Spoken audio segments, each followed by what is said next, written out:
Thứ ba. Bạn Nam cuối hàng thứ ba không? Rồi đó, anh nói tên gì? Không đi. Bạn ơi, bạn nói tên gì? Quên hả? Tên quên đúng không? Bạn có tên quên. Rồi thứ ba chiều nay biết nhiệm vụ mình chưa? Rồi gặp hai bạn này đó. Vậy nhé.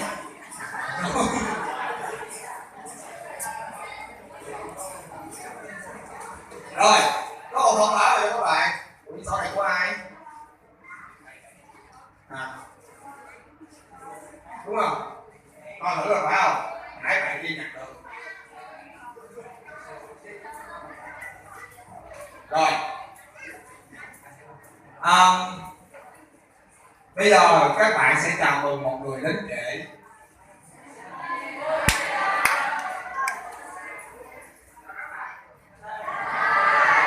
Các bạn thấy thầy các bạn vui hay bạn buồn? Vui hả? Bạn muốn vui hơn nữa không? Ở đây hồi hè các bạn nào có học với anh không? Đi trễ thì phải sao? Đi trễ phải sao? Thầy ơi, thầy đến đây với ai vậy thầy? Với một cô gái người Mông, thầy lượm người ở trên đường. Thầy tìm phạt bằng cách là thầy lượm phạt cô gái đó ăn nào nước. Rồi cô gái của thầy vào đây.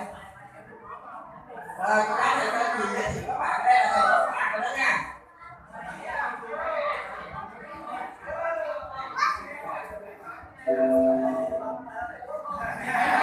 Anh chị em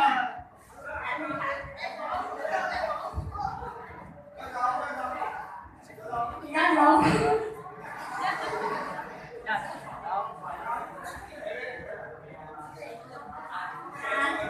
những người em đến từ Đắk Lắk, em người Dao, gọi em tên Nam hay tên Mai gì cũng được ạ, có thể đặt cho em biệt danh cũng được.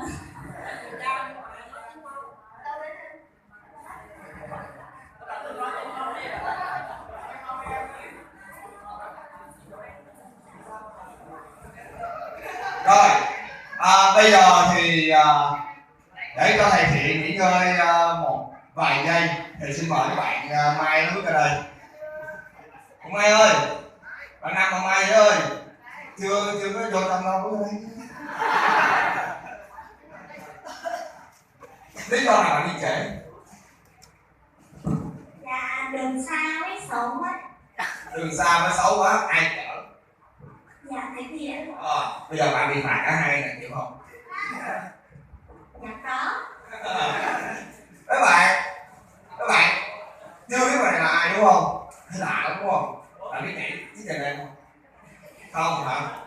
Chuẩn bị đi. Hỏi cho bạn cái điện thoại.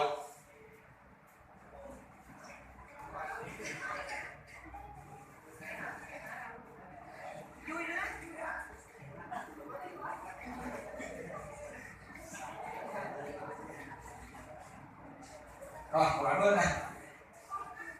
Không hết đi. Điện thoại hết mà. Anh Niệm ơi, với đây Niệm. Bà Sải ơi.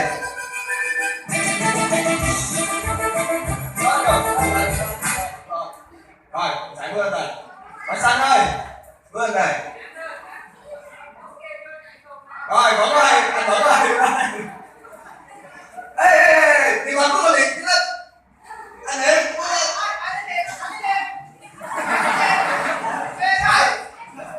bước lên. Xanh bước lên.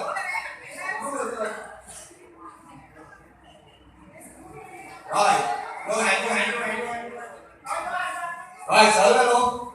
Giang ơi, Giang, bạn Giang đâu lên đây. Bạn Giang ở đất được lên đâu. Ai biết anh đâu mà lên hết. Ai hiểu biết.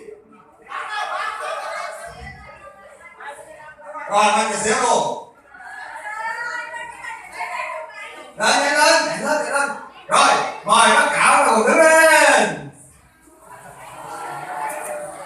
Rồi,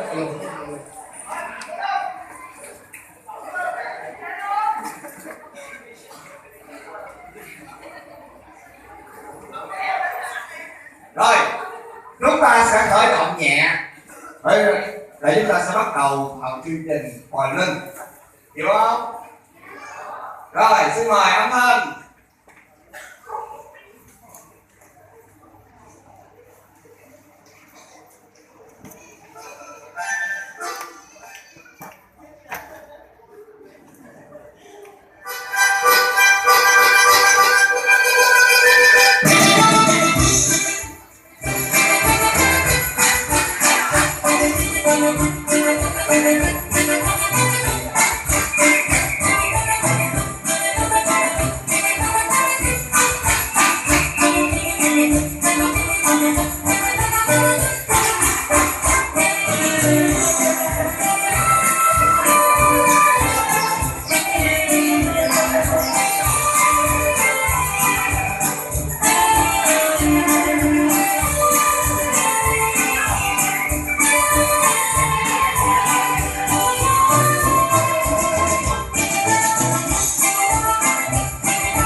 Rồi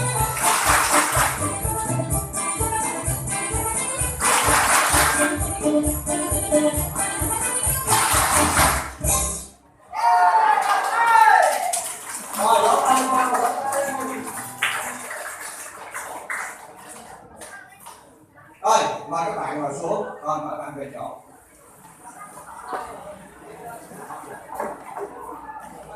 Và giờ này đây sẽ là thì giờ các bạn sẽ học kinh thánh với mục sư Nhật Đức tại Quốc Thiện. Xin mời thầy.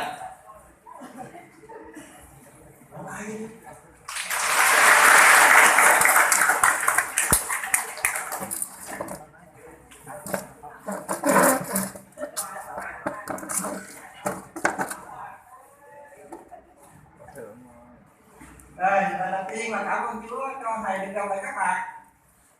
Kính chào mục sư ngài, kính chào thầy Phòng, thầy Quý, những người bạn đồng lao của thầy, tạo điều kiện để thầy với nhóm sinh viên của thầy là các anh mà vô đây hôm qua nay với các bạn đó. Các bạn biết hết chưa? Thầy sẽ có một cái bài giới thiệu hình phạt để các anh cho các bạn biết ha. Thầy biết không? Bây giờ thầy nói thì anh nào có mặt ở đây thì đi ra các anh biết nha, nhưng mà đi ra đúng cái tên của mình á, chứ không phải là đi bình thường. Thí dụ như anh Niệm á, anh có vợ tên là Nhớ thì cái gương mặt lúc nào cũng đâm chiêu nhớ nhung người đi ra không phải gì cái mặt đó, đúng không? Có anh Niệm thấy chưa? Anh Niệm đó rồi. Đó bây giờ người đầu tiên mà thầy giới thiệu đó là vì thầy giới thiệu từ thứ tự theo những người có vợ cho đến những người chưa vợ, rồi đến những người chữa vợ, rồi đến những người đang đi tìm vợ nha. Rồi anh Niệm là người có vợ rồi, anh Niệm lên cho các bạn biết không? Đi với cái anh chạm đếm như đó đúng không? Rồi mà anh biết cái này đứng thành theo một hàng đi, còn chút các anh sẽ cho các em của mình biết các anh sẽ làm gì với các em. Và người thứ hai thầy giới thiệu là các anh tuổi cũng cao rồi, như là anh Vững, anh ai lớn tuổi hơn ta, anh chất chất lượng đó các bạn.